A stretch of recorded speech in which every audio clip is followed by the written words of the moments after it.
बिट्टू अपने mummy papa के साथ होली के लिए बाजार से खूब ढेर सारी शॉपिंग कर रही है। मम्मी, मुझे ये वाली पिचकारी दिला दो ना। अरे बेटा, इतने सारे खिलौने ले तो लिए, अब कितने खिलौने चाहिए तुम्हें? माँ प्लीज प्लीज माँ। अरे लेने दो ना, क्या हो गया? एक ही तो बेटी है हमारी, तुम तो इसे बिगाड़ ही दोगे हरी। हाँ ठीक है, अब तो लेना ही पड़ेगा, तुमने जो बोल दिया है। हाँ भैया, ये वाली पिचकारी दे दो। वही तभी अवनी का ध्यान अपनी कॉलोनी की लड़की नीलू पर जाता है, जो अपने पापा के साथ उनकी छोटी सी दुकान पर बैठी हुई थी। पता नहीं क्यों वो उदास दिख रही थी, लेकिन उसका ध्यान बार बार बिट्टू की नई पिचकारी पर जा रहा था। तो बिट्टू उसे हाय करती है और अपने मम्मी पापा के साथ घर चली जाती है, क्योंकि उसके माता पिता को देरी हो रही थी। अगले दिन कॉलोनी के सभी बच्चे अपनी नई नई पिचकारी से खेल रहे थे। वही नीलू वहां आकर उन सभी को दूर से देखती है। बिट्टू उसके पास जाकर कहती है, क्या हुआ नीलू, खेलो हमारे साथ? हाँ आओ खेलो ना। अच्छा, तो मैं तुम्हारी पिचकारी से खेल सकती हूँ?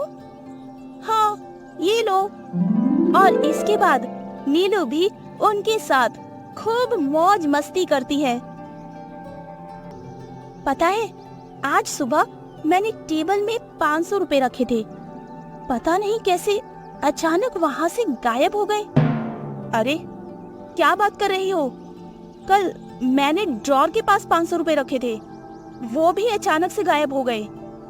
अरे ये सब कैसे पॉसिबल है? जरूर ये हमारी मेड शीतल का ही काम है। आज तो वो छुट्टी पर है, रुको अभी कॉल करके उसे खूब सुनाती हूँ।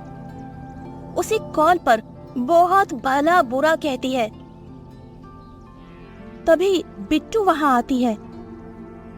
बिट्टू सिर झुकाते हुए कहती है, माँ,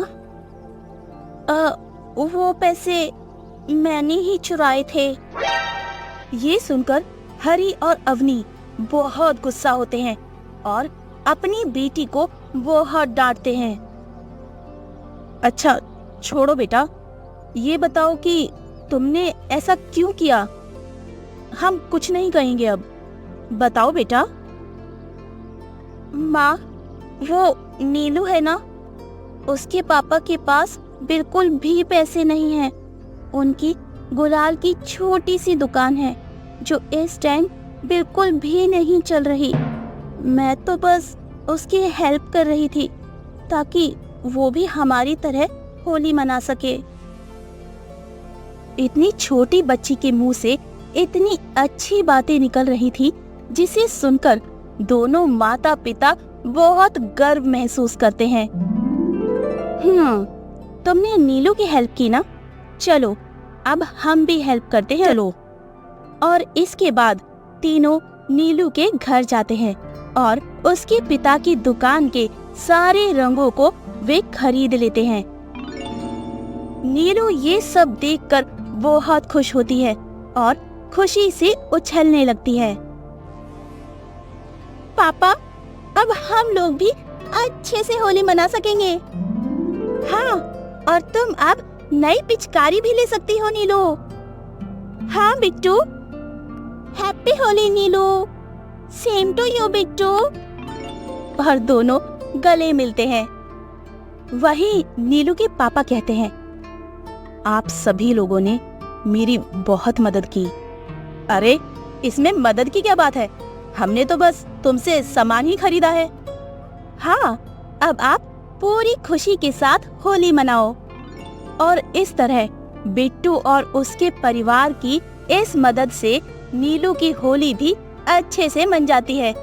तो दोस्तों, इस कहानी से हमें ये सीख मिलती है कि हमें होली के समय छोटे छोटे दुकानों से भी सामान खरीदना चाहिए, ताकि वे भी होली का आनंद ले सकें।